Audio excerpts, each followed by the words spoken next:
What's up, everybody? You're listening to the Hustle and Flowchart podcast with your boys, Matt Wolf and Joe Fear.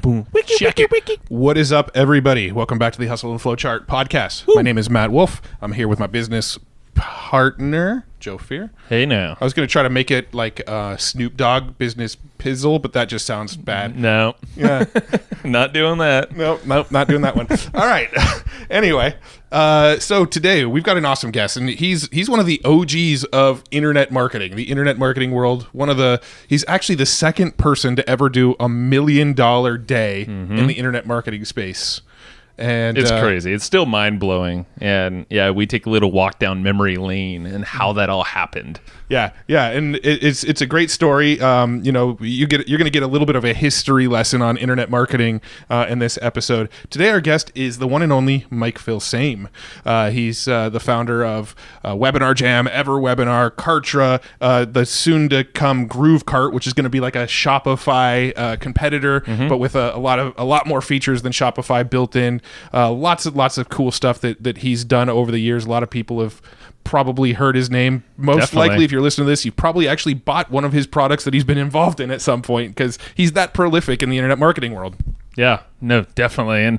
And not only is there history, but there's going to be a lot of good takeaways for you launching products now, brands now, how to actually use webinars effectively to not only get people to register and not only to get them to show up, but to actually buy and then continue to buy even after the fact. So a lot of folks have experienced some declining webinar numbers over the years, as have us, but there's some definite small tweaks that you can make, and Mike literally gives you the script, both like the templates of what their pages should say and also what you should say. It's freaking it's cool. And if that's not enough too, he pretty much teaches you how to build a software business. Yeah.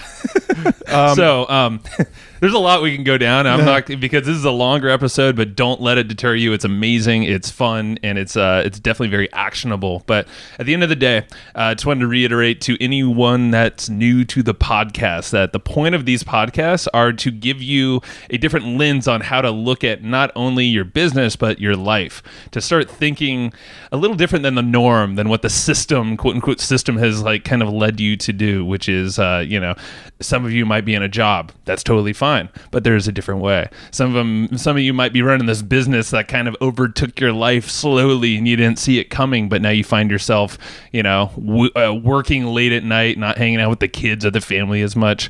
There's a different way. So that's the point of these podcasts, is to give you this different look of how to restructure the things you're doing, how to refocus, and then how to act to create that life you really want right now.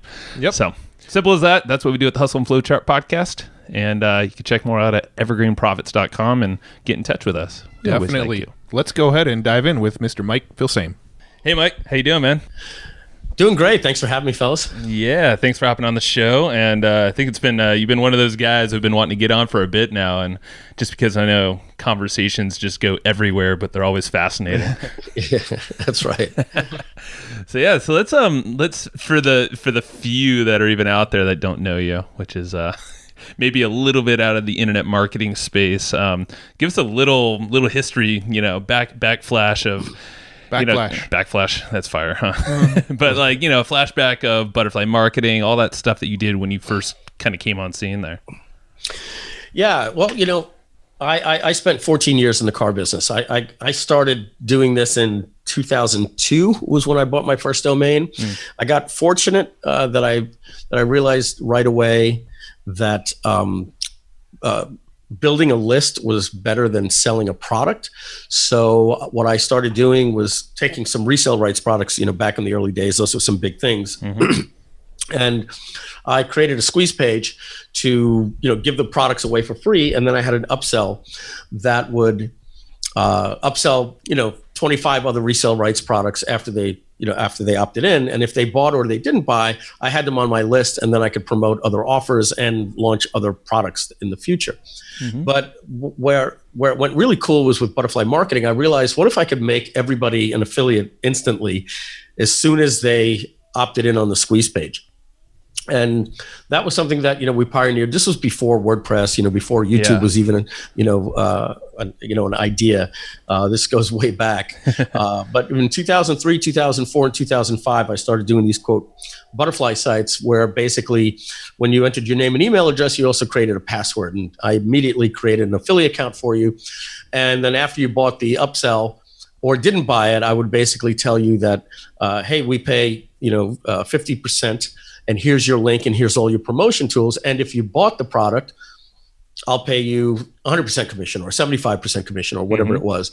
But I didn't have to walk you through the affiliate program. There would just be a list of tools. Step 1, go change your email signature in the Warrior Forum. Step 2, change your email signature in your Gmail. All these different things, that we taught people how to do. And so what would happen is any traffic that you would get from advertising or JV or wherever they were coming from, those people would immediately turn into viral traffic for you. And I was, in the heyday between, 5 or 6 different sites, I was getting 700 opt-ins a day. Wow. And back then email open rates were just better. It was just great. So I ended up taking that idea and building a script around it back then, but we didn't do SaaS programs or software as a service. Like you had to install it on your own server like a WordPress. But I was the second person to ever do $1 million launch. The first guy was a guy named John Reese. You've probably heard of him. That's right. He did Traffic Secrets in August of 2004. And this guy named Jeff Walker, you probably heard of him. Yeah. Yep. He wasn't famous yet, but he did do 6 figures in 7 days. So Jeff's email to this day, I don't think he'll care because he doesn't use that one, but his email address was jeff@6in7.com. And, because back then, my God, you did $100,000 in 7 days. Like, I mean, it's still incredible now, right? It is, yeah. but not extraordinary.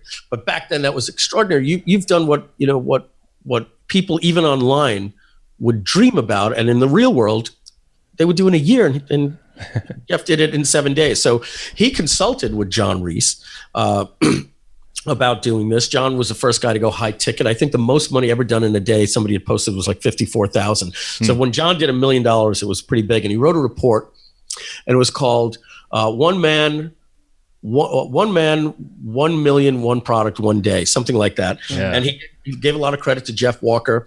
And that report came out on August 31st, 2004. And if you look in the Who Is of the directory, you will see that I registered the domain name Butterfly Marketing on August 31st, 2004. When John said that, he said, I believe $1 million launches are going to become commonplace. And, he equated it to Roger Bannister breaking the 4-minute mile. Right. And he said, now that it's done, and it's true, it can be done. And I hope that this report inspired you. So I went out and I said, that's it. I'm going to do this. I'm going to do $1 million launch. And I had so much success. The echo effect of that $1 million launch probably lasted even to this day, right? Because it lasted me 3, 4, 5 years. But because of that, I kept being able to double down and parlay it with the next launches because I was now Mike Filsaime. It really helped me to make a name for myself in the industry. And I always equate it to this. There's been 13 men or 11, I forget, 11 or 13 men in the history of space travel to ever walk on the moon. And all of them have all been American. Now, you can probably name 2 of them. Yeah. Yep. But if I was to say name the third, I think John Glenn was the first to do the spacewalk. So Neil Armstrong was the first, Buzz Aldrin was the second. I would ask you to name anybody else after that, you guys probably can. If you are, you're really science buff. Well, the guy that was in Apollo 13, I think, eventually got to walk on the moon, didn't he? What was the guy's? Yeah. I can't think of his name right now. Yeah, I don't know. See, we don't know. You made I think we're proving your point here, though.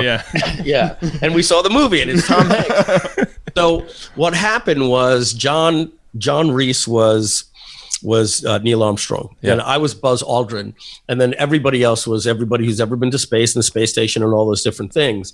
And just one last thing on that. So John did that report in August of 2004. I registered the domain name in August of 2004. I did my $1 million launch January 31st of 2006. Wow. So it took me a year and a half, or anybody else, after John laid out exactly how you do video 1, video 2, video 3, high ticket product, JVs and everything like that. It still took a year and a half for anybody to do it after that. And then I did, and I'm being asked to speak all over the place. Armin asked me to speak at the big seminar. But right after that, Rich Sheffrin does strategic profits. Stompernet, does Stompernet. Jeff Walker does product launch formula, and on and on and on and on and on. And it just, that model, became the product launch.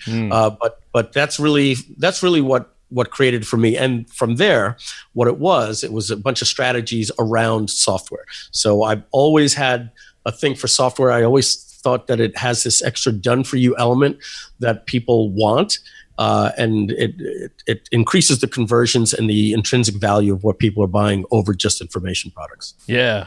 And that's where, because I know Matt and I have talked about this a lot with information specifically. If you're just kind of stuck in information, at least the trend now, it's much different than when you were starting out, or all of us really, is information is becoming so freely, widely just given out. YouTube, free reports.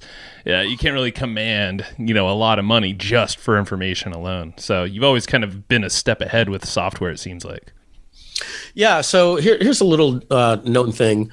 I was actually a software developer. I wrote code. I cannot write a line of code on the web, but I've been around a long time. I'm 50 years old. So I graduated high school in 1985, but I had my first Commodore VIC-20 in 1983, and then I had a Commodore 64 right after that. Like a month after that, the 64 came out. So I started learning programming, and then my mom got the IBM XT, and I learned how to program in BASIC. And then I graduated, and I went to New York Institute of Technology to study computer science with business administration.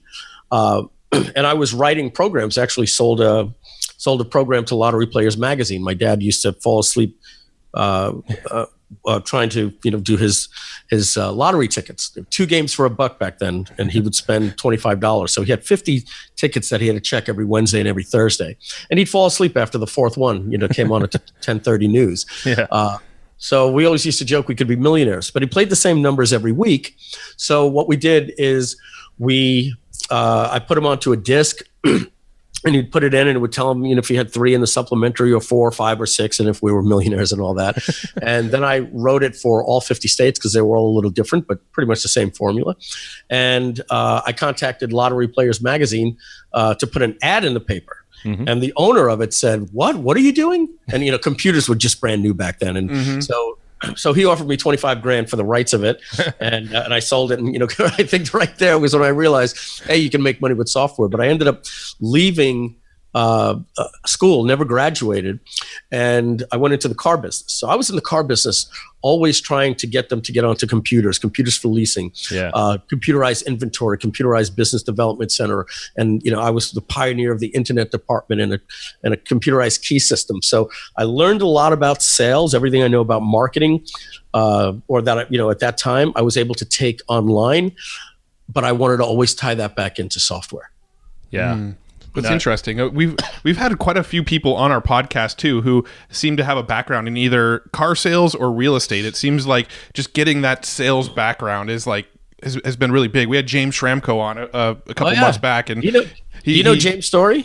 Yeah. He worked at BMW, became one of their top sales reps, and it was Mercedes-Benz, I think. Oh, sorry, Mercedes. But I'll tell you why. not to cut off. The reason why I said, do you know his story? So I went to speak at World Internet Summit in Sydney, and James sees this ad that there's going to be 1,200 people at the Sydney Convention Center. And he's like, yeah, right, this is all nonsense. And all of a sudden it says, Mike Filsaime, former car dealer, turned online, superstar, blah, blah, blah, will be speaking. And this is 2006 or 2007.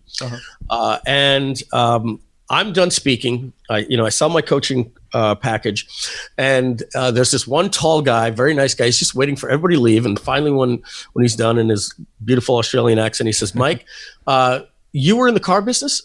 And I said, "Yes." How do you know that? He says, "It was on the paper here." And he said, "The reason why I'm here at this event is because I didn't believe any of this stuff was true. And I said, I would know when I met you if this is true. And then we were talking about the car business, and he says, so this is absolutely true, everything you're saying? I said, yes. I said, get involved in this stuff. It's going to change your life. And we became friends there. But here's the funny thing, right? 9 months later, I'm at a Maverick Business Adventures. It's Yannick Silver's thing where millionaires do these crazy trips, and we're doing a zero gravity dive with Tony Hawk. And all of a sudden, hi Mike, how are you? I said, hey, how you doing? He goes, you don't remember me, do you? And I said, oh, I'm sorry, you look familiar. And he goes, James Franco, I met you in Sydney. And I said, oh yeah, and I still just hit me. He goes, I worked at the Mercedes-Benz dealership. And I said, oh right. And I said, wait a second, worked? Wait, you're a Maverick? And he goes, yeah. I said, you got to be doing $1 million a year to become a Maverick. He goes, yes, I am. And this is 9 months later. Hell yeah. So James is probably the most brilliant person I know in this game. And on top of that, probably the most ethical and honorable dude I've ever met. So that story is, like you said, about another guy in the car business. That's how he and I go back. Yeah, that's 100% accurate about James too, and that's why it was so fascinating to have him on the podcast. He told that not with you in there, but the whole story from. Right. But we'll definitely share this with James and make sure he hears it. And your Australian accent, spot on too. I was mistaken for a while. Yeah. Oh, good on you. Thank you. Good on you, mate. Sorry, James. It was horrible. But so you always had this software in mind, but you also had being really good at launches, very, very proficient there. What do you think you took some hustle? Like, was there something from those car days that you carried over into where you're at now? Yeah, without a doubt. So there was, as you said, hustle. That's one thing, and the next thing is going into character, right? Mm-hmm. So I could be talking to you guys right now, or talking to my wife, or my business partners or anything. And then, there's Mike Filsaime and we're talking, excuse me. And then there's the same thing you would do when a customer walked into the showroom. You'd smile with your eyes, you'd put your chest back, you'd put your shoulders back and put some air in your lungs, and very warm and welcoming with commanding but not overpowering voice, and say, hi, welcome to Millennium Toyota. My name is Mike, and you are? What type of car are you looking for? How can I help? So it's that same type of thing of understanding how to do that with online video, whether you're talking to your JV partners or whether you're doing an online video sales. So you have to go into this character, and you have to find the balance of it, because you don't want to become, what I would call Don Lepre, the late Don Lepre, right? And we've all seen that, and that's when you start talking like literally thousands upon thousands of dollars can be made with online marketing, and that's just cheesy. But you also want to get away from saying the good thing about online marketing just being droning and drowning people out. So I think sales there, but also learning influence, what makes people buy. So here's a funny story. You guys have heard of the book Influence, The Psychology of Persuasion by Ron Cialdini, right? Urgency, scarcity, authority, reciprocity, all these different things. So we used to do all of those things in the car business. Mm-hmm. And there was a system, it was called the DEST system, and it was done by Don Rosenbaum. And every one of those 7 things were in there, that when I got online, I remember Jeff Walker talking about all these things before he spoke about the book. And I said, oh my goodness, they completely ripped this off from the car business. That's how naive I was. Yeah. And then I heard about the book and saw that it came out 2 months before this system swept across the entire country for auto sales. And I was like, oh my goodness, Don Rosenbaum read this book and applied it to car sales. But I had a knowledge of, we called it liking. Cialdini calls it liking. They called it the like affair, establish common ground. If somebody said, unfortunately, these are the tricks of the trade, they sound very sleazy. But, if somebody said, I want the white one, our initial reaction would be like, so does everybody else, and I think all the white ones are sold. Mm-hmm. That would just be the reaction. They would go, oh, really? Let me check for you. Hold on a second. We have a deposit on this one, but the credit didn't go through. But if we can do a deal today, I can probably get you in it. So unfortunately, right, that's just sales tactics and things like that. It's the same way that we put a countdown timer on a page, right? But learning all those things in the car business made me realize that sales copy is nothing but a bunch of paint that goes on at the end. If you have a bad offer, or you don't have all of the proper elements of an offer in there, and you just have, quote, good wordsmithing, you're not going to sell. They call that putting lipstick on a pig. Mm-hmm. What I've realized is that if you get the offer down and the frame and the hook and all these things down first, then you're going to go out of the gate with an A. And then when you wordsmith it with good copy and good structure, you can get that to an A+. I love it. No, that makes perfect sense. I mean, that's the thing. It's always offer. And that's where I think like copywriting, a lot of folks just feel like it's one of the best skills you can possibly have for sure. Oh, I've seen a lot of like software products actually specifically that have some of the worst copy I've ever seen, but all they had to do was put a demonstration of their software in a video form on their website, and it does the selling for them. At the same time, I've seen, some amazing, brilliant copy written that, maybe it sells a shit ton, but at the end of the day, within 30 days, 50% of those people refund on it. Yeah, I'll give some resources if you guys don't mind, some books that I would recommend. Please. Yeah, that'd be for great. anyone listening. So, the one for copy that you want to read, you probably got to buy it on Amazon used or on eBay or something like that. I'm not sure if it's still in print. Mm-hmm. It's called the Robert Collier Letter Book. Robert Collier was probably one of the best copywriters of all time. All of his everything that he ever put in copy ended up being the control. The ad agencies, his own ad agency, all the people underneath it could never beat it. Wow. Now this does go back to like the 1930s and 40s, but substitute the horse and carriage for modern day products, and the stuff is brilliant. That is on copywriting. Okay. Now for psychology. I recommend, obviously, Influence, The Psychology of Persuasion by Robert Cialdini.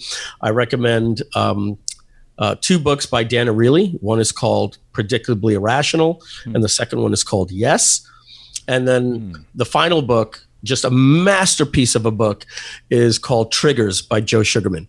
If anybody spends time reading those things, maybe 1 a week for 4 or 5 weeks, you'll be a master copywriter, because you'll start understanding the psychology and saying, oh, I just need to communicate this. That's all I need to do. And then you take the Robert Collier stuff and wordsmith up the structure of an offer, and you'll be a hero.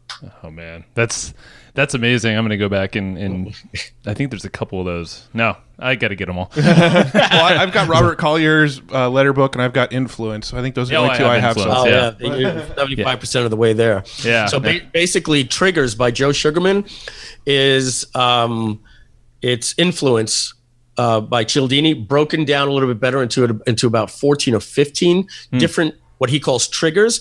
The difference between Joe Sugarman and Cialdini is now a consultant, but Cialdini used to be a professor, so he wrote that book to warn people how you'll get taken. And that's true. He got so famous from it that he ended up becoming a consultant. Joe Sugarman is a copywriter. He did blue blockers. Remember the sunglasses and that were infomercials, and many other products. Didn't he do the Adweek copywriting handbook too?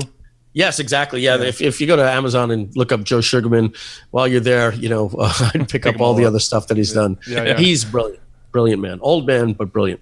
Yeah, no, that's really good, helpful things there. We were going to ask you probably towards the end of the podcast, but that was perfect. Yeah, we always ask for books, but now we got that out of the way. So, so going into, let's kind of dive deeper on the launch thing, and we'll talk on obviously software as well in conjunction with this. But because I know so I guess talk about the state of the launch like now. If someone were to approach launching a product, call it SaaS or maybe a service or e-com.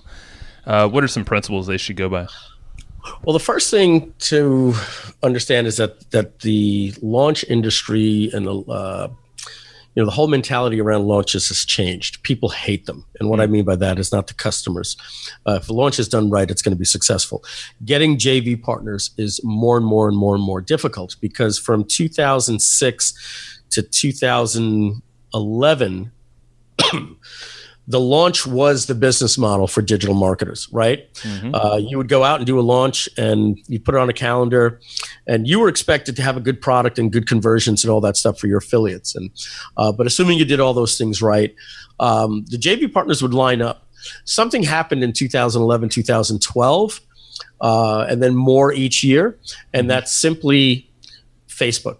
Facebook advertising became so strong that the two things happened. Number one, people were responsible for their own traffic, and they didn't need the JV anymore. And number two, they were paying for the traffic.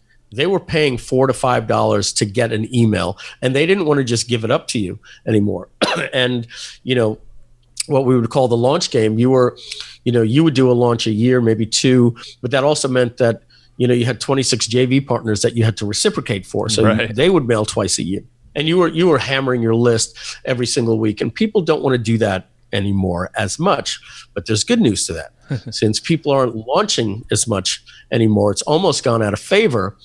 What that does mean is that when you do a launch and you do it right, that there is a little less noise in the launch. Now, there's still smaller marketplaces like the JV Zoom markets and things like that, where people are launching 6-7 different people are launching a day, for the $47 product, and then the 4 upsells and 6 downsells. But I'm talking more about the Jeff Walker product launch, where you have video one, which is the proof of concept, or video one is always talking about the concept. You have to explain why would you want to get into e-commerce, and maybe shatter some of the myths. Video number 2 is the how, the how I'm doing it. And video 3 is kind of like the tease of the product, a sneak peek behind. And then video 4 is the video sales letter. And it's a tried and true model. But I can tell you that the last couple of launches I've done were very, very difficult to get the usual suspects, promoting, even if it can do well. But they were still $1 million launches, but and we worked harder on the conversion. So if we would have gotten the launch partners we did in the past, we probably could have done three or 4x what we did in the last couple of launches. Yeah, no, that makes sense, and that mirrors exactly what we've seen as well. If you can really hone in on Facebook, and even take the launch out of it for a second there, it's almost like if you compare that to JVs, you'll be spending a lot less, of your investment in terms of, if you're giving 50% away to JVs as compared to just paying for traffic and honing in on that. Yeah, exactly. But if you could layer both, oh my God. Yeah, launching is not a business model.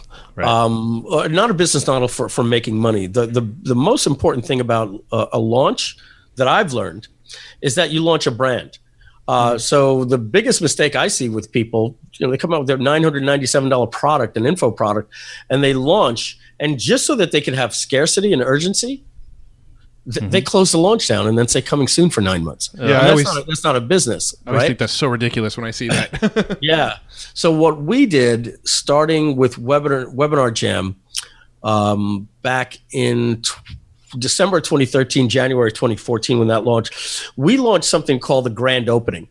And we said that, this offer is only guaranteed through the grand opening and may change after the grand opening. And then after that, the grand opening went away, and then we either raised the price or took off some of the bonuses, or both.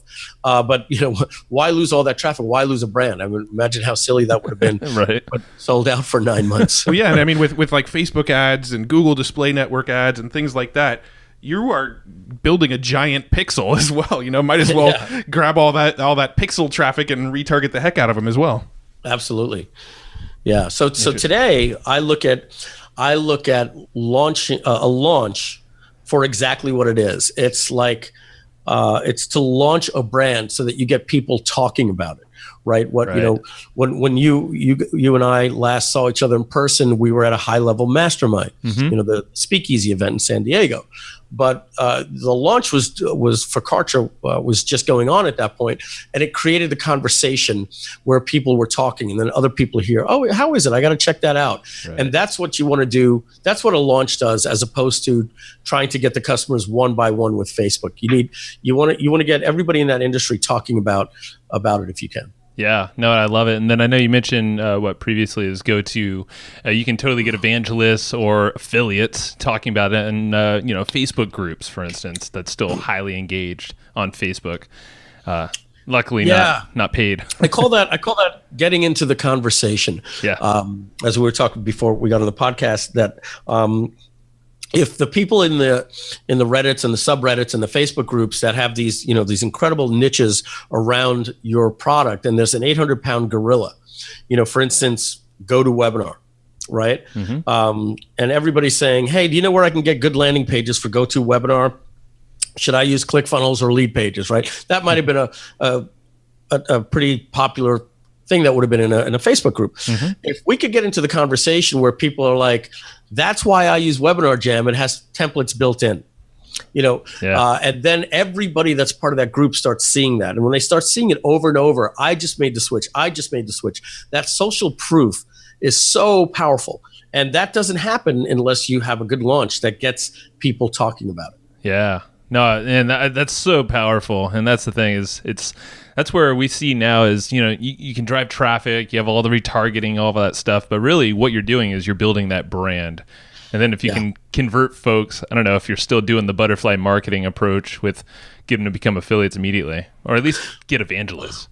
Well, I asked Hector, with Kartra to put that feature in for me, just create a rule that if somebody buys a product or fills out this opt-in form, then make them an affiliate. But with all the new GDPR and all these different things that people need to agree to, he didn't want to do it, and legally so, because Kartra is essentially a third-party affiliate program that I would be using, but the customer needs to agree to Kartra's terms of service and all these other things that have to happen when you fill out an email form. And so he just said, basically, Mike, just put it as part of the step, make them click a button and join your affiliate program after. But man, I wish that was able to be done. Seriously. Yeah, I guess you could do stuff like, our buddy Wilco with UpViral, is give them some incentive or some bonus, to then share it around.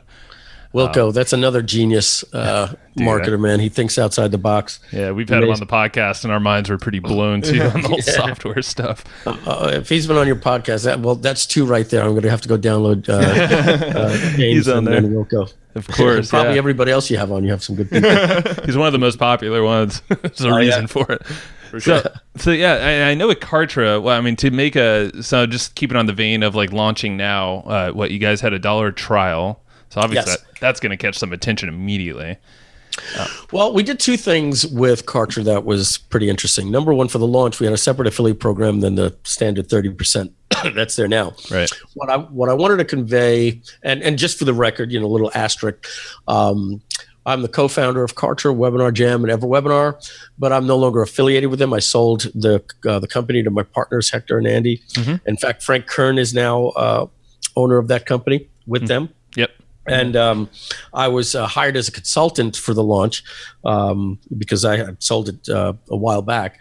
But the idea that we wanted to do with that launch was, number one, do a $1 trial and then pay people $100 if that trial billed in 14 days. So it sounded like a CPA offer, but essentially there was no risk. The person had to bill, and then we paid 50%. As a bonus, and we call that, and as a bonus, we're going to pay you 50% on payment number 2. But again, the way we frame that, right, the way we make an offer to the affiliate is the same way you make an offer to a customer. You very quickly have to get off of all that complexity and then break it down. This is one of the best tips I can give you about a launch. Do not communicate to your affiliates about the affiliate program. A shameless plug here for GrooveCart. If you go to groovecart.com/JV, you're going to notice that we don't talk about the percentage. We're going to pay you 40% or anything like that. We focus on the EPC, and we simply say, based on the last launches that we've done with similar products and similar price points, we average $8 to $15 EPC for our top 20 affiliates. And then I immediately go to a whiteboard and I'll do the math. And I'll say, so that means if you send us 100 people, we'll send you a check for $800. If you send us 1,000 people, we'll send you a check for $8,000. Send us a check, send us 5,000 people and we'll send you a check for $40,000. Send us 10,000 clicks and we'll send you a check for $80,000. And then, say something like, and that's very complementary to what we've done for our other affiliates in the past. So if I start telling you the opposite, I'm going to pay you 40% commission, plus we have an upsell for this and a downsell for this. All that it doesn't mean anything, right? Right. Because how does it convert all that nonsense? But if you convert it down to the earnings per click, I don't even need to talk to you about the commission that I'm paying you. And I've been doing that now for the last 5 years. I focus solely on the EPC. They'll look at the commissions when they sign up. 40% is a pretty decent standard these days. So that was the first thing we did, is that we communicated something to the customer, to people that said, listen, we're going to have a high converting product that people want. All you've got to do is get them to commit for $1, maybe give a bonus program. And on average, you'll be making about $125 for every $1 trial. Let's do the math. So that was number one.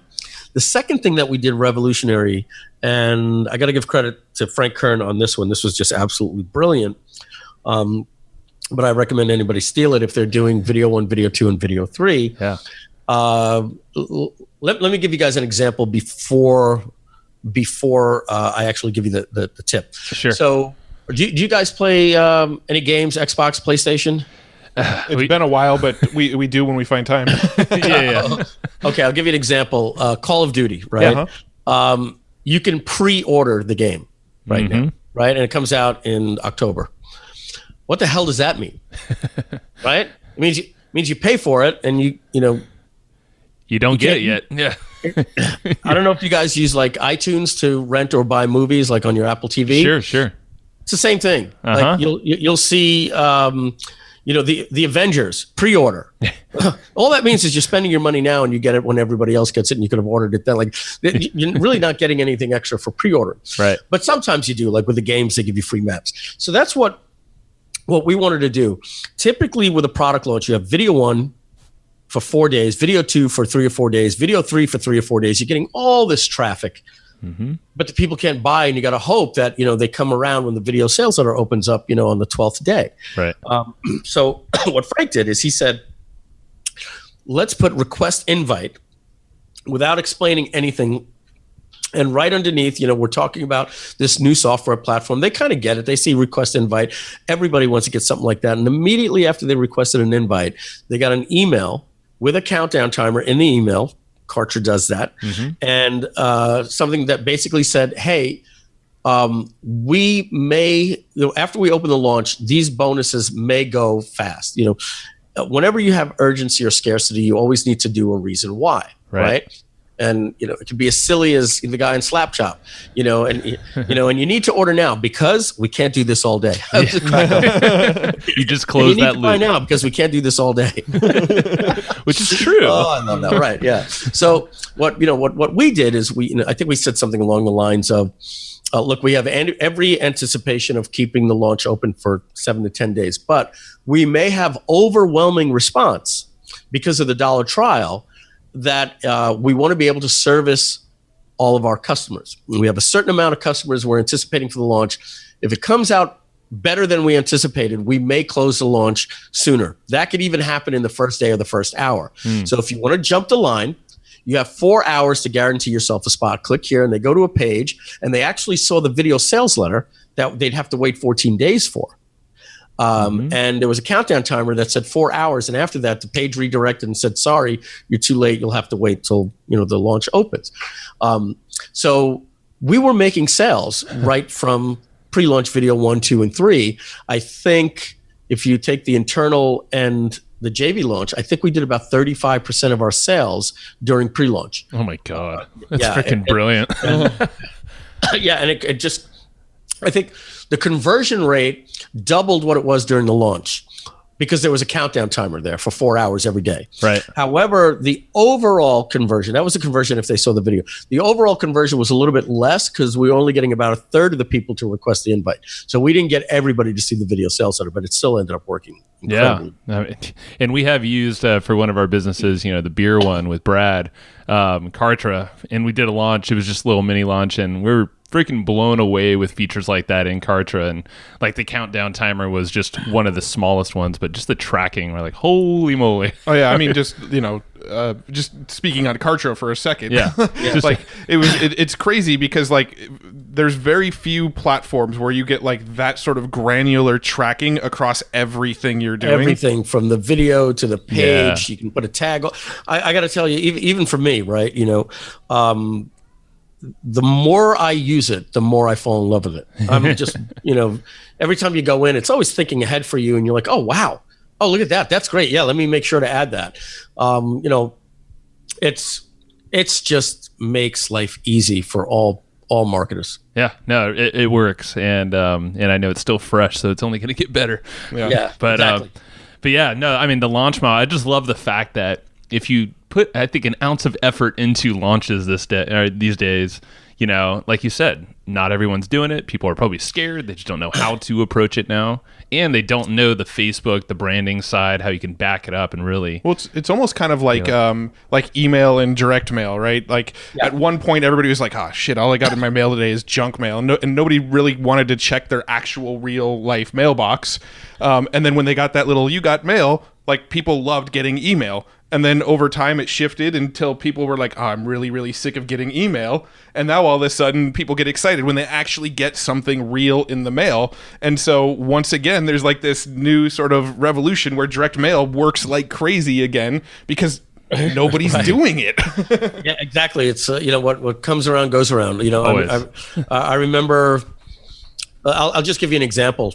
When you go to an event and somebody says, hey, try this. Mm-hmm. I'm getting these insane conversions, but now everybody's doing it. It's on everybody's site. It's the same exit pop, and then it stops working. Yeah. But I remember back in the day how much like IntelliChat software would work. Right. Like it would pop up and give you a coupon code, but then everybody was using it, and they were bots, and the artificial intelligence wasn't that good anymore. And then everybody knew that it wasn't real, and then it actually would not work on the site anymore. It would hurt conversion, but I guarantee if you put that back on the site because nobody's doing it again, it would actually absolutely work great. Yeah, that's probably true. Yeah. Oh man. So I mean, going down the vein now, so we got that. You've always been a software guy, so we could probably transition into what you're doing now. Yeah, well, I mean, there's really two kind of rabbit holes we still want to go down with you. Yeah. One of them is webinars and talking about some tips on webinars, because I know you've got some good strategies that are working well there. And then the other one is just talking about the software business in general. I know that's sort of a avenue that Joe and I have always talked about traveling down, but have never really traveled down. So which one would you like to talk about first, I guess? Well, we can talk about webinars. Let me give a good free resource for everybody that Andy and I created. Basically what we did was we figured if we could educate people on doing webinars, they would buy Webinar Jam. Yeah. So over at webinaruniversity.org, there's some videos there, some different people that we've interviewed and things like that. But basically, you'll see Law 1, Law 2, Law 3, Law 4, and 5. And, we broke it down to the 5 laws of a successful webinar. And it basically breaks down to the 5 key or KPIs, key performance indexes that you need to focus on a webinar. And basically, law number 1 is the law of maximum conversions, on your registration page, the law of maximum registration. Law number 2 is the law of maximum show rate. It's great to get them to register for a webinar, but you got to get them to show. Law number 3 is the stick rate. Once they get on the webinar, how do you structure a webinar to keep people entertained, teach them properly, get them interested in what you're buying? And then law number 4 is conversions. How do you stack and create an offer that people want to buy, and how do you transition to that. Many people just mess this up, and you can just see it. It's like, all right, so that's the end of the webinar. But let me talk to you about a new product I have coming out. And people are like, what? You're like, Yeah. And so, we talk about how to do that transition. Quick little tip on that. The first thing you want to do is make a really big, bold promise at the beginning of the webinar. If you just stay on this webinar, you don't have to buy anything. I promise you that at the end of this webinar, you're going to learn how to do this. And the most important thing is never promise them what they're going to get if you buy your product. That's really horrible, right? You want to say, over the next 45 minutes, I'm going to teach you how to double your this, that, or whatever the case is, even if you've never done this before, right? And then you promise them a free gift to stay to the end, and then you telegraph the close. And then you say, and by the way, when we're done with the webinar, I have a new product that I would love to share with you. And I'm going to tell you right now, it's not for everyone. Probably about 15 to 20% of you are going to be very excited.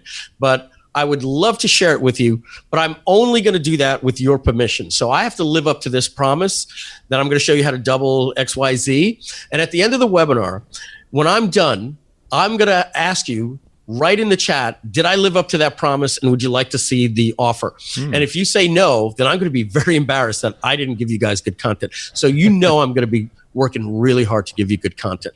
Does that sound fair? And everybody will type, yes, absolutely. Way to go. I can't believe you're being so honest. Thank you. I appreciate it. And they love you for it. So at the end of the webinar, you go, guys, so that's the end of the training. Now the moment of truth is here. I made you this promise. Did I live up to it? And did I earn the right to talk to you about my offer? Is that going to be okay? You guys excited to hear about it? Yes, can't wait. And it just makes that so much easier. Say, great, thanks. I'm glad you're excited. So let me spend 5 minutes to tell you about it.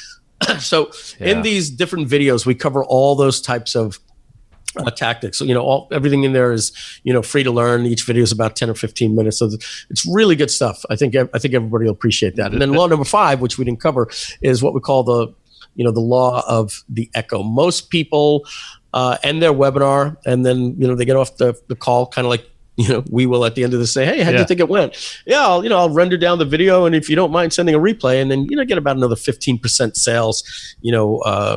What we talk about is how you can actually double or even triple the sales of the first webinar by doing what we call these encores and different things like that. So all of that's in there. Very cool. Yeah, and we'll definitely link up to that in the show notes. When it comes to webinars, maybe you've got some good tips on this too. One thing that we've run into doing our own webinars over the years is that it seems to me that it's gotten harder and harder and harder to get people to actually show up to the webinars anymore. I remember maybe 3 years ago, if we got 60% of the people to show up, we were happy. And then it was 50% a year later. And then it was 40. And nowadays it's like, if we get 25% of the registrants to actually show up, we're pumped that we got that many people to show up. Well, I'll give you a tip. I'll give you a tip. And this isn't off the top of my head. This is something that, everybody, including myself, has suffered with, and here's what I did to correct it. And I get about 45% show rates, which is insane these days, right? So I do a couple of things. Number one, what I have learned is on your registration page, the more copy that you put, the lower the conversion rate is going to be on that page, but the higher the show rate. Okay. Now, if you put a video, you are going to get even lower, even a very well-crafted video, an even lower opt-in rate or registration rate for the webinar. You're going to get an extremely high show rate. Okay. Now, if you eliminate a lot of that stuff, basically just have a picture of you on a whiteboard with a headline and a button that says register for this one-time event, you can get registration rates as high as 40% on Facebook and 65, 75% with JVs. The problem is you're going to get horrendous 10, 15% show rates. So how do you fix it? Well, the first thing we have to do, remember, law number 1, regardless of anything else, we have to focus on maximum registration. So let's go with, the background, a view on the whiteboard, it's blurred out and you're showing, this stuff with a cool headline, subheadline, a picture of the host, put a bio of why they should listen to you. Matt and Joe are leading experts in, these different things. And then your button, big button, So when they get there, basically all they're doing is like clicking, and then they're going. They don't know what the hell they're signing up for. But hey, you're getting 45 to 65% show rate. So now what you do is you take your Kartra page or your ClickFunnels page, and you use that as your thank you page, and you basically reverse it. I did this consulting for John Asaraf. Here is where you want to put a 9 or 12-minute video teaching them what's going to be going on, telling them, make sure to add this to your calendar, send a reminder in Siri or Hey Google. Yeah. And, sign up, click here to get, a reminder to your Facebook. I'll send you a Facebook Messenger, and enter your text, your number, so I can send you a text reminder. And remember, this webinar is not optimized for a mobile device. I'm going to be texting you, and you're going to get that on your phone, and you're going to want to watch this on your phone, but you're not going to be able to do this. You're not going to be able to get my free downloads. You're not going to be able to get the free bonuses. You're not going to be able to see the chat. Phones aren't optimized for this experience. So make sure that when you get the link, you open that email on a desktop or PC, and then every transaction reminder email that I send them always has a banner. Webinar is not optimized for mobile device. Make sure to watch on desktop or PC. I always, do that, because if people are on a mobile device, they're going to be getting a text message and a Facebook message update, and they're in and out, and they're not going to just got to get them on a desktop. So now on that page, you've got a video. You've got all the things. Step 1, add to calendar. Step 2, all those different things I said. And then underneath that, don't be afraid to put a lot of copy. A huge bio of you, Joe, huge bio of you, Matt, what you're going to be teaching, you're going to learn. And you ever looked at the table of contents of a book and said, man, I need to get this book? Right? So you want to use curiosity-based bullet points. Like if I was doing it for a webinar, like here's a perfect example. I would say testimonials on your registration page. Do they hurt conversions or help conversions? Find out on the webinar, right? So now I'm making you like, shit, I used testimonials on my registration page. Should I? And you find out you shouldn't. They hurt. They telegraph a sale. You want to use what I said before, the topic-specific bio. Talk about why you guys are experts and why they should listen to you, right? So all of these little things, if you put about 15 to 25 of these things that they're going to learn, like imagine it was about a Facebook webinar. Here's the 3 things you absolutely never want to do with your Facebook ads after the latest changes. Doing this might get you permanently banned forever. Oh my God, I've got to get on this webinar, right? Oh yeah. So by selling the event and saying it in the video, this is going to be a one-time event. I cannot guarantee that you're going to be able to watch this event again, and I cannot guarantee that there's going to be a replay or that will even mail a replay. This stuff is very special, and we need you to attend live. And sell it. And just these little things are going to help increase your registration rate and your show rate. I love it. That's freaking awesome. Like that whole section that you just said there, I would definitely swipe, and I'm sure we will, because honestly, like no joke, we've been kind of scared of kind of doing webinars because of how Matt described it, but I could tell that we were doing it all wrong, in the beginning, which I'm sure most people are too. So, thanks for that. That's awesome. You got it. Yeah, I'll try to get you guys a replay so you can give to everybody of John Asaraf's page. You can see him. I helped him design his. Yeah. After or you just Google John Asaraf. What the hell does it call it? Brainathon, and just register, and you'll see the exact same thing after you register. Nice. Yeah, he's been running that Brainathon forever. So I mean, he's doing something right. Yeah. Now software, do you want to kind of go down that rabbit hole? Well, yeah. I mean, I was probably going to start with like the newbiest of newbie kind of questions, like.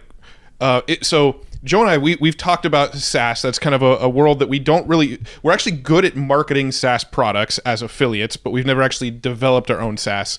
And it's a path that we're considering traveling down at some point.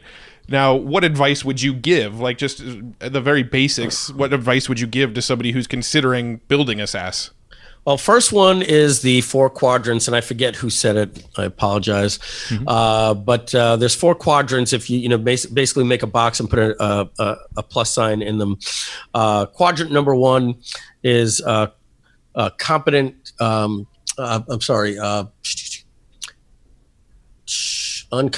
Conscious competence. Box number 2 is conscious incompetence.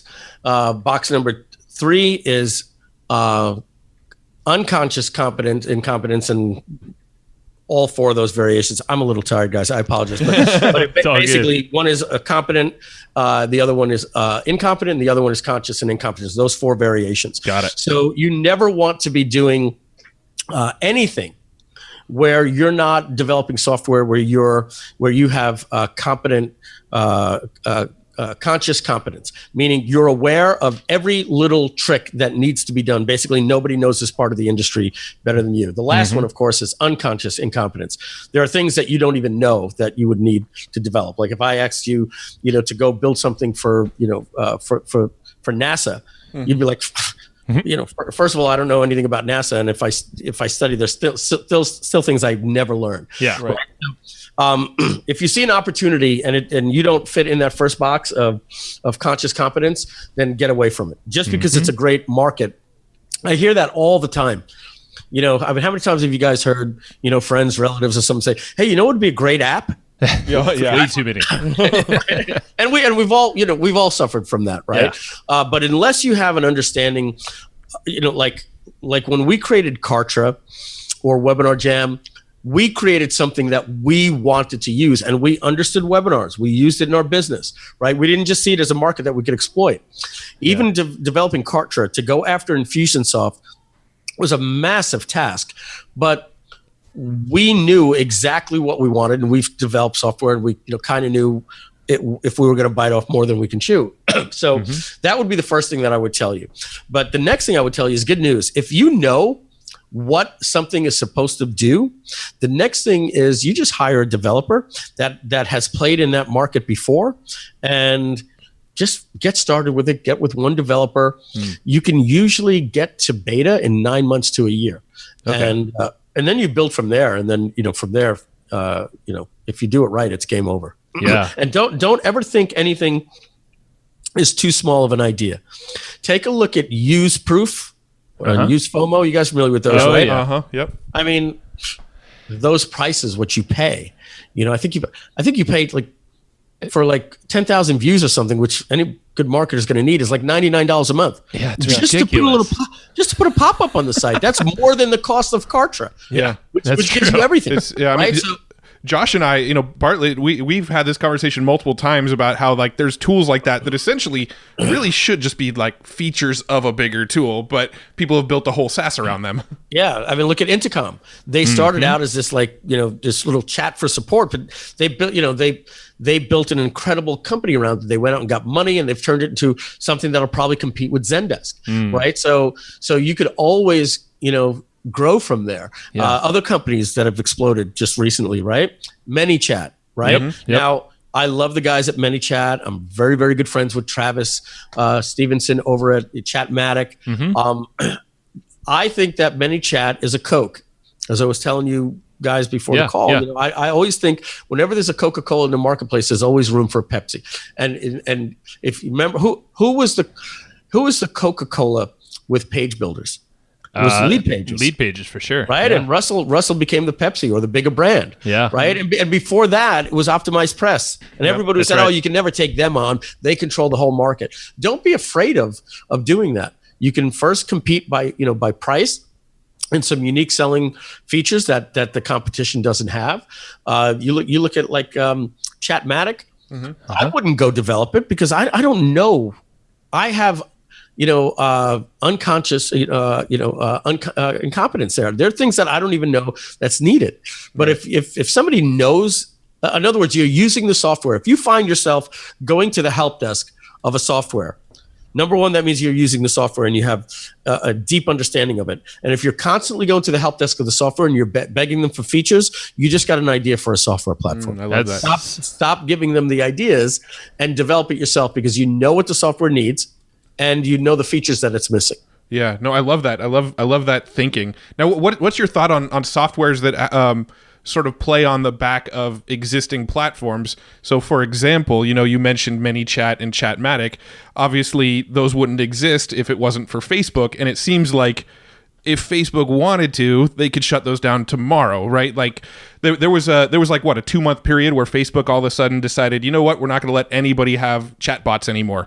And there were like 2 months where ManyChat just wasn't getting any new customers because they couldn't turn on their chatbots. So, so you brought up a great question. Mm-hmm. Great question that we've dealt with. And this is something that, remember back in the day, the Twitter slap? Oh, yeah. They basically realized we got to get people to Twitter, and in our app, we opened up our API, and now TweetDeck is killing us, and we got to get into the ad platform. So you got to be careful of that, of course. So if you look at Webinar Jam, the way Webinar Jam came about, Andy and I were doing Video Genesis in 2013, and we had 70,000 people that had registered for the pre-launch, and we wanted to do a webinar. And guess what? We got 7,000 people registered, and the only platform back then was GoToWebinar, and they had a maximum of 1,000 people. So we were calling all of our friends, hey, how did you do that thing where you gave everybody one number, but they randomly piggybacked to a different GoToWebinar? And oh my God, we knew it was going to be a hassle. Yeah. So we were telling people, I think we were using live stream or YouTube Live back then, or that we were going to be, we call them bossathons. Back then. I remember those. So we were telling people that we were going to be doing this, but we weren't sure how we were going to be able to, to get this done, because YouTube Live didn't let you share the screen. And then basically a couple of people told us, hey, why don't you guys just do Hangouts on air? Yeah. And then I looked at Hangouts and I was like, okay, you can share your screen. This is pretty cool. And you can it's unlimited and you don't pay for it. The only thing is, how do I get you to register and send reminder emails that's saying it's starting in an hour and all that type of stuff? And you couldn't. So immediately I got an idea, and I called up Hector because we had just finished Evergreen Business System. And I said, Hector, everything we did with Evergreen Business System with our pages and everything like that, what if everything was the same, but the only difference is instead of getting an automated video, they got dropped into the Hangout on Air URL. Yeah. And so Webinar Jam was born out of the need for a solution. Now, we had some pretty good things going on at that time. We didn't have to pay for bandwidth, and we didn't have to create an interface to share your screen or your webcast and all that stuff. The problem was Andy kept saying, guys, we've got a company, and if we ever go to sell it, we're built on somebody else's technology. What if they ever get rid of it? And I remember saying, they're never going to get rid of it. And then all of a sudden, oh my God, they're getting rid of Google Plus. Oh, they made a change. Oh, they changed it. And Andy said, we've got to get away from Hangouts on Air. And sure enough, we started building out the solution. And about 3 weeks before we had it ready, after 6 months, Google announced in 2 months, 60 days, they're getting rid of Hangouts on Air. It's going to be just basically YouTube Live, Hangout, something along those lines. It would have taken our company down. Yeah. So luckily we got ahead of that. And so then we were broadcasting with our own interface to YouTube Live. And then Andy said, what happens if Google says they don't want to do YouTube Live? And then we actually created the WebRTC technology like GoToWebinar has its our own technology. So it's a very good question you brought up, and it's something that you have to realize that if you're piggybacking off of a company, they could put you out of business. There was, do you guys remember the notification company that was put out of business by basically Apple? Oh, no. Yeah, so there was a company that would give you desktop notifications. Like a push crew type thing? They were called Growl. Right? Yeah, Growl. Yeah. And then one day they basically announced, hey guys, we knew this day was going to come. It's being integrated into Apple. Yeah. Right? Yeah. So how many apps are there that were not native apps to Apple, that Apple, saw, oh, wow, that's, like a newsreader app or what, like Flipboard, like different things like that, that were paid apps. And then Apple, 3 years later said, hey, now it's free. Kind of like, Windows with the operating system when it used to be Netscape Navigator, that type of stuff. Right. So you look at the Shopify apps, right? You've got a company and they've got 500,000 users and you're doing $99 a month with 30,000 people. What happens one day when Shopify decides to put that as a core app in their system? You're out of business overnight. So those are things that you have to consider. There are going to be risks about selling the company. You might be able to sell but not get, the right valuation for it because there's a lot of risk. These are things that people bring up. What can disrupt this business overnight? And when you're tied into somebody's back end, that could certainly happen. That makes perfect sense. Yeah. So I guess the whole point is, hey, get out something fairly quick if you can. Always keep it in mind. But if you have an MVP, hey, launch that sucker, build it, get some revenue, and reiterate for the future. Well, I love the concept too of just like what things do you constantly ask for support on or integrations on. Yeah, that's the potential app, because I don't know how many times Joe and I are throwing around ideas for software and then we go, no, but that already exists in this tool, or no, that already exists in that tool. Don't worry about that. I always tell people, you don't market in a debate format, and basically what that means is,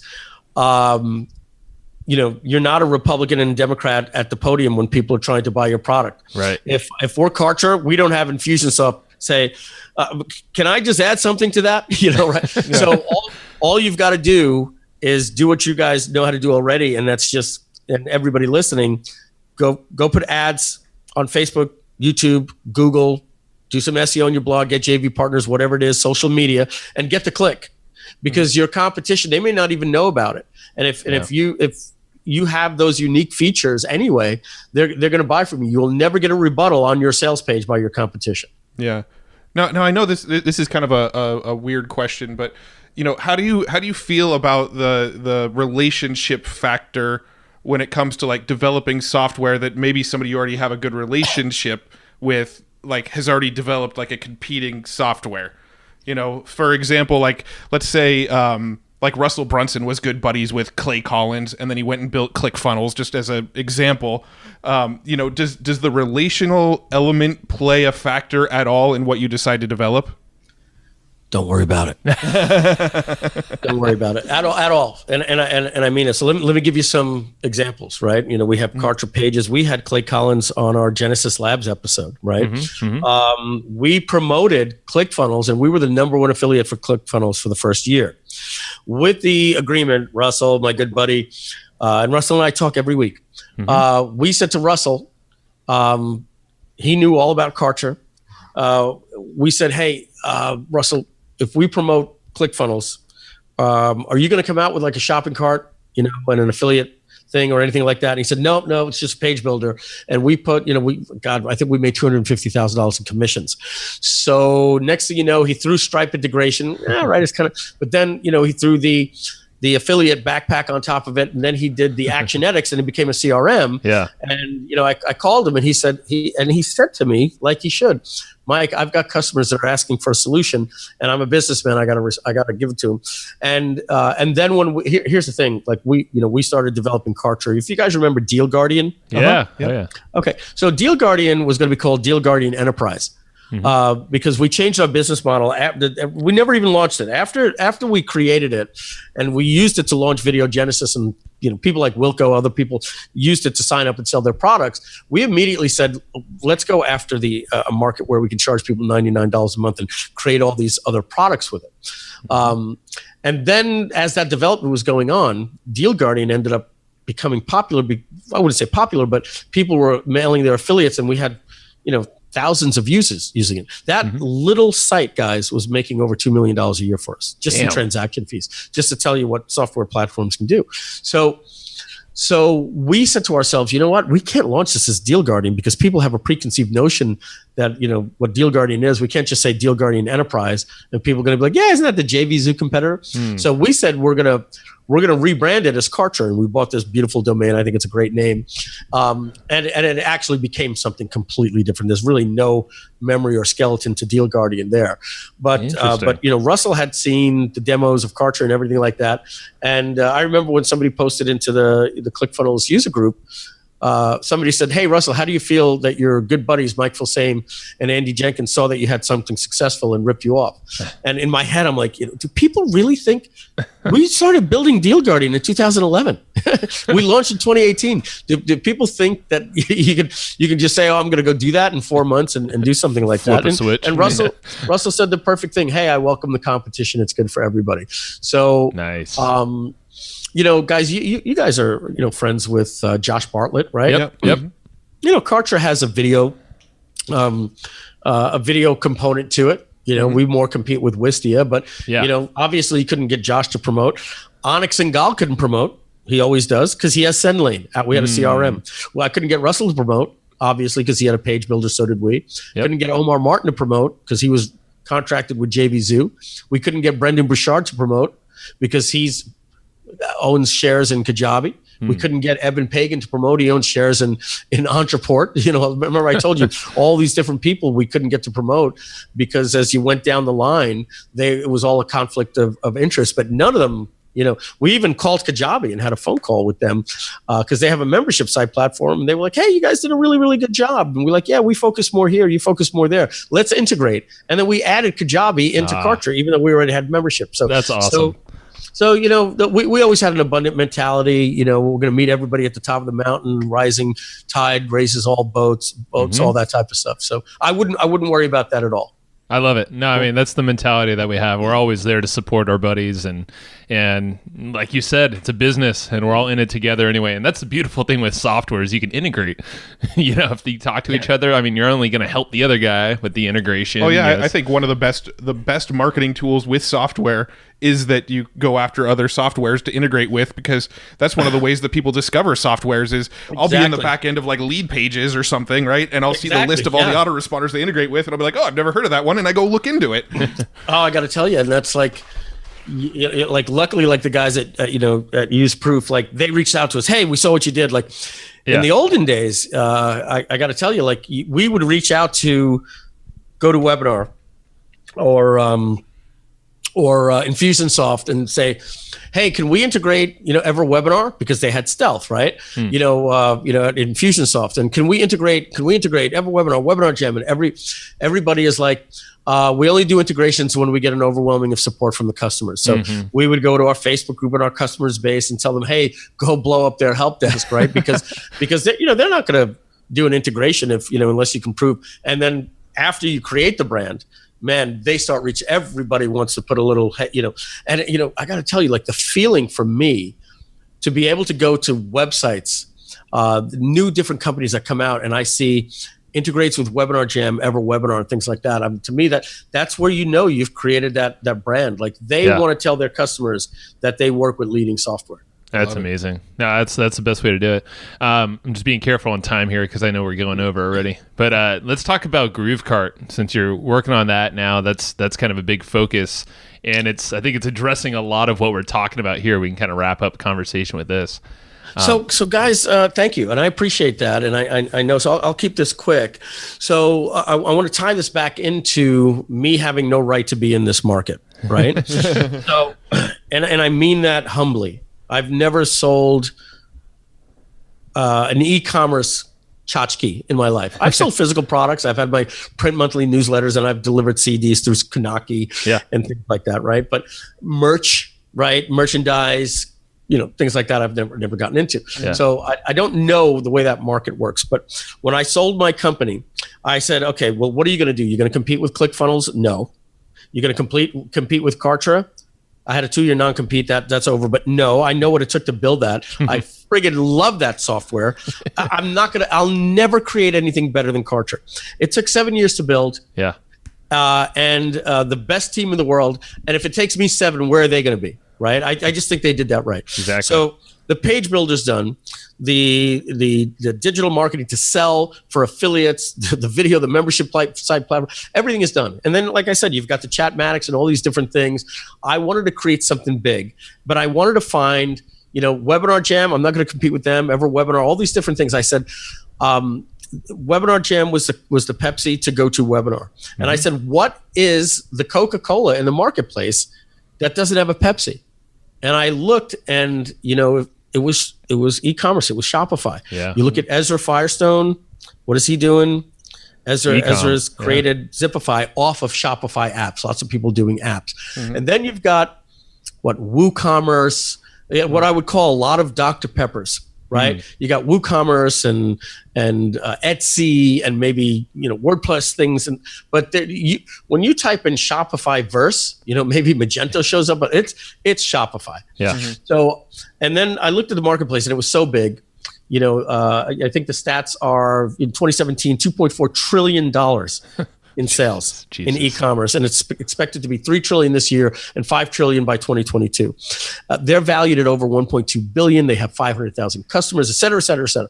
The only thing is, I knew that just because it was a marketplace, there were two things. I don't know how to communicate with the market. I would need a partner that at least is doing e-commerce. And I found John Cornetta, my partner, and he does about $100,000 to $150,000 a month with his e-commerce store. So we can do training. Like when we did Webinar Jam, we did Webinar Genesis and Webinar University, right? You need that credibility. I would have been called out on it. It was like, Filsaime never sold a physical product in his life. But if I've got the partner that's doing it, people understand I'm the front man and I'm a very good one. That's right. And, and I know how to build a company and treat customers the way they want. But what about getting the software done right? Well, this software is done by one of the original founders of PrestaShops, which is the world's largest open source e-commerce, open source thing that you install on your own server. So he knows e-commerce, in my opinion, almost better than anybody. And he has his own developers, and he took what he knew there and built it into a SaaS. And then you get a guy like John, who knows e-commerce and is still being schooled by him when he's like, no, let me show you how we do that here. And John's getting blown away that, Shopify doesn't even do these things. Wow. So what our USP is, number one, the price. Number two is that Shopify basically wanted to become an app store. But in the sense that you see WordPress plugins, they never raped you over there. Most of them are free. Shopify people will charge you sometimes $2.99 a month to do a retargeting feature, and you're only paying $99 a month for your Shopify store. The average Shopify store person that's making over $10,000 a month is spending between $700 and $2,000 a month on their store and plugins. So we're going to do something that when you pay the annual, it's going to be less than $49 a month, at least for our grand opening. If anybody's listening later down the road, and that price went up, but it's been under development for over 2 years. And when I met them in Orlando, and we were talking about Kartra, and they overheard me say that I sold my shares in Kartra and I was just helping them with the launch. These guys tackled me in a room and were like, hey, Mike, we saw what you did with Kartra. Would you want to come in and be partners with us with this? And I was like, show me the software. And I was like, you're letting me in? Thank you. Like it was the perfect triple yin yang thing there. And I'm blessed to be with these guys. I wouldn't bring a product to the marketplace just because I know I can sell it. I think as good as I'm going to sell it, this product is going to do it. As happy as I was with what Kartra is, I think Matt and his team did just as good a job in e-commerce with this. And I can't wait to demo it and show it to the world. That's amazing, man. Yeah, we can't wait to see it too. Now, a quick question. We actually have some notes here of questions we want to ask, and there's actually only one that we didn't get to, surprisingly, and that was about actually partnering. Do you have a philosophy in business that it's smart to partner with, the gaps that I'm trying to think of the right wording, but you don't know how to necessarily develop online software. And you don't necessarily know e-commerce, so do you make it a point when you're going in on projects to go and partner with these gaps in your sort of absolutely brain power? I guess find the yin to your yang. Absolutely, whatever it takes. Sometimes 2-3 people can bring the magic together, and man, you'd be surprised what happens if you just ask. Yeah, you see a software product out there that you love and you're like, how come I never heard of it? And you can do the marketing, call the guy and ask him to become a partner. Seriously. Say, hey, do you want to partner in this? Or say, hey, do you want to sell this? You want to license it to me? Can I buy the rights to sell this for $5,000? You'd be surprised the different deals that can be done.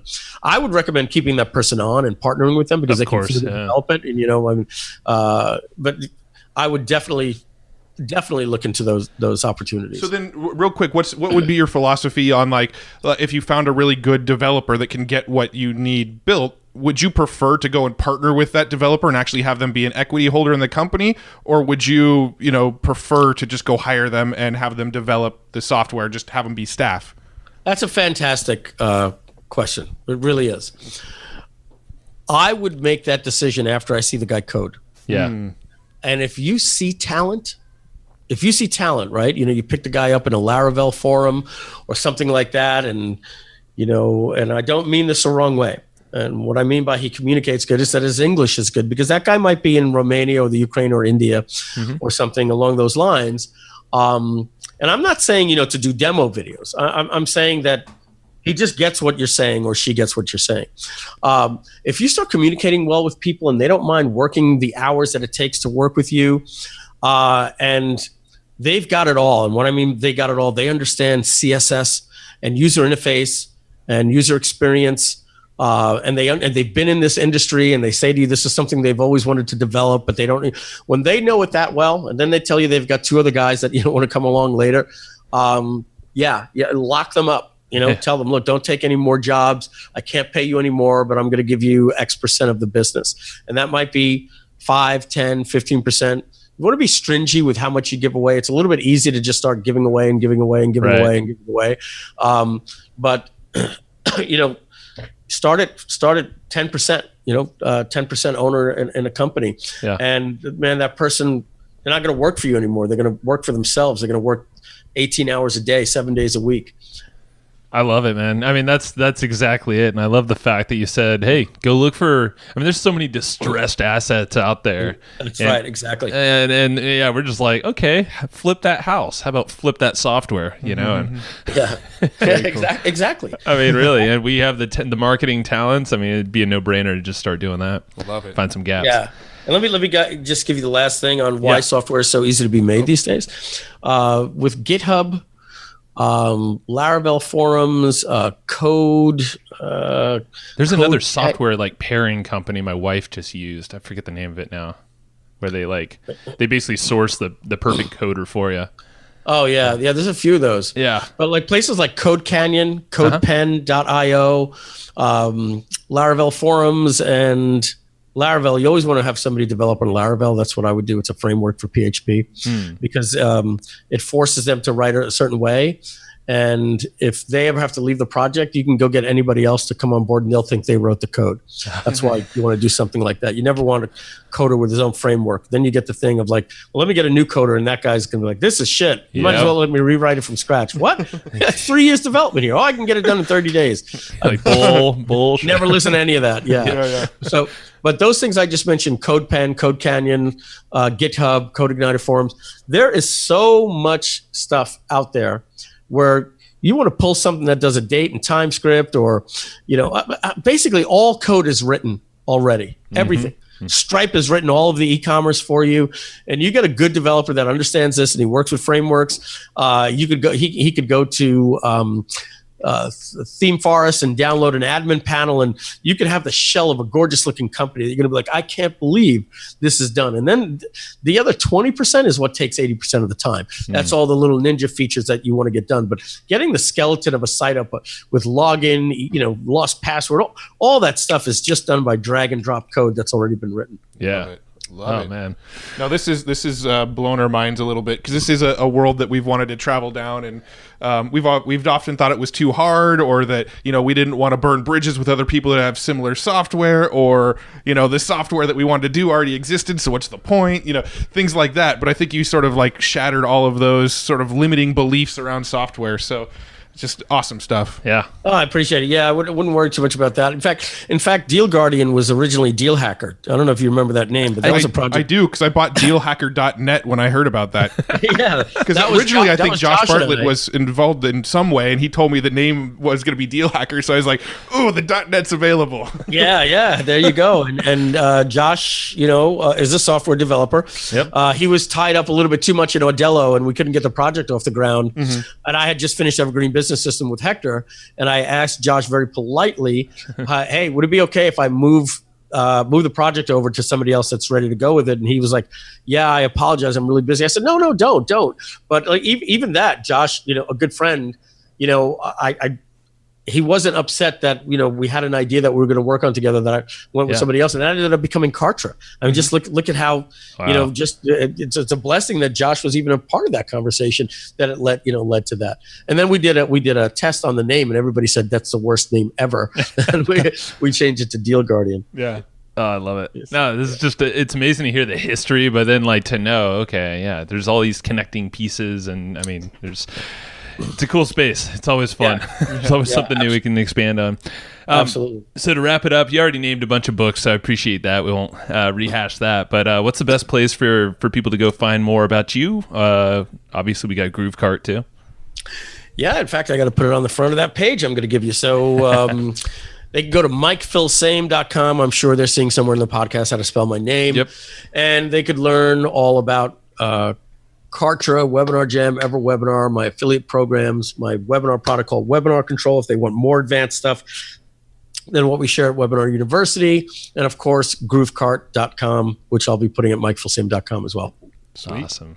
Appreciate it. Well, thanks so much for spending the time with us and going a little over the top and a little extra time. And it's been great stuff. It's been a nice little trip down memory lane with a lot of the stories, and learned about webinars and software and just amazing stuff. So thanks so much for taking the time. The whole rigmarole today. We went from life story all the way through everything. I had a lot of fun, guys. Hey, thanks for all the shameless plugs. Can I get one more in there? Absolutely. Go for it. It's you, This is the one that makes me no money, but it's the thing. One of the things I'm most passionate about. Are you opening a new car lot or something?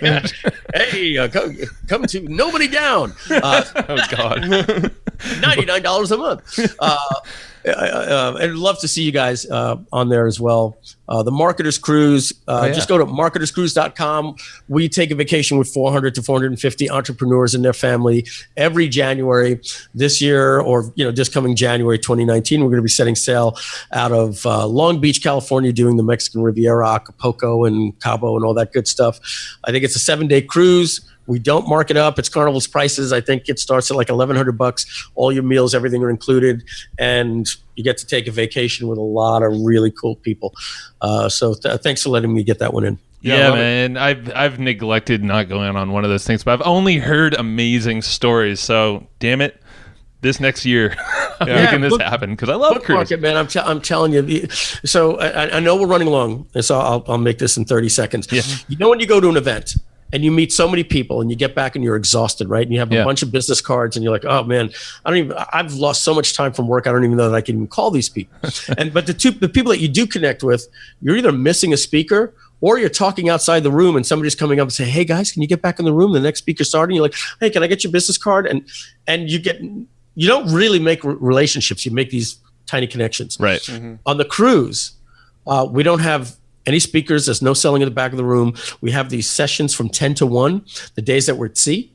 And then, other than that, it's your vacation. Bring the spouse, bring the kids, bring the parents, all that stuff. It's your vacation, and you're vacationing with other people, and you create lasting friendships. No joke. There are people that got married on the cruise, people that, had their, incepted, their baby on the cruise.